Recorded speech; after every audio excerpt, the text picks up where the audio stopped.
الذي أبدى الأفلاك والأرضين والصلاة والسلام على من كان نبيا وآدم بين الماء والطين وعلى آله وأصحابه أجمعين أما بعد فأعوذ بالله من الشيطان الرجيم بسم الله الرحمن الرحيم ورفعنا لك ذكرك صدق الله مولانا العظيم وبلغنا رسوله النبي الأمين الكريم ونحن على ذلك لمن الشاهدين والشاكرين والحمد لله رب العالمين. نبی اور آل نبی پر ایک بار بآواز بلند کیے درود پاک پیش فرمائیں.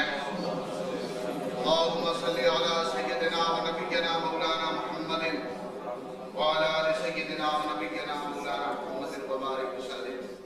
ایک بار اور درود پاک کا دیا پیش فرمائیں. اللهم صل على سيدنا ونبينا مولانا محمد وعلى آل سيدنا ونبينا مولانا محمد وبارك وسلم. ایک بار اور درود پاک کا دیا پیش فرمائیں. اللهم صل على سيدنا ونبينا مولانا محمد وعلى آل سيدنا ونبينا مولانا محمد وبارك وسلم. صلاة وسلام عليك يا رسول الله صلی اللہ علیہ وسلم. ابھی میں نے جس آیہ کریمہ کی تلاوت سے اپنے آپ کو مشرف کیا وَرَفَعْنَا لَكَ ذِكْرَكَ، اے محبوب ہم نے تمہارے لیے تمہارے ذکر کو بلند کیا. وَرَفَعْنَا ذِكْرَكَ سے معنی مکمل ہو سکتا تھا، بات پوری ہو سکتی تھی. وَرَفَعْنَا ہم نے بلند کیا ذکرک تیرے ذکر، لیکن لگانے کی ضرورت کیا تھی؟ اے محبوب تمہارے لیے تمہارے ذکر کو بلند کیا. مفسرین فرماتے ہیں کہ لگا یہ ملکیت کا فائدہ دیتا ہے. یعنی اگر میں اپنے یہ رومال میں کسی کو دوں اور اس کے بعد وہ پوچھے مجھ سے یہ کس کے لیے، اور میں نے کہا لگا تمہارے لیے، اس کا مطلب وہ رومال میں نے اس کو دے دیا ہے. تب یہاں معنی جو مفسرین نکالتے ہیں کہ رفعت کو، بلندی کو محبوب کی ملکیت بنا دیا گیا. یعنی حضور صلی اللہ علیہ وسلم رفعت کے مالک، بلندیوں کے مالک. اب حضور جسے بلند کر دے وہ بلند، جسے گرا دے تو وہ بلند ہو نہیں سکتا.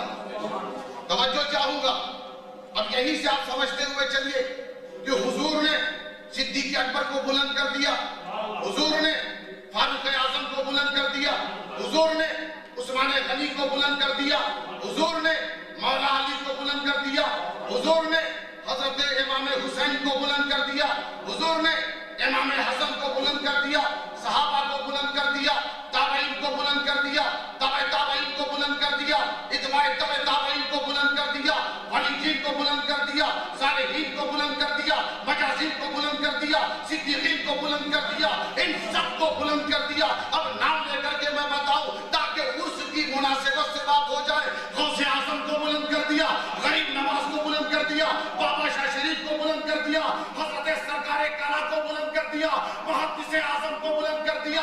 اب ان کو رسول نے بلند کر دیا. اب پوری دنیا اگر ولی دین کی مخالفت پر اتر آ جائے اور یہ چاہے انہیں گرا دو تو گرا نہیں سکتی ہے، اس لیے کہ رسول نے بلند کر دیا.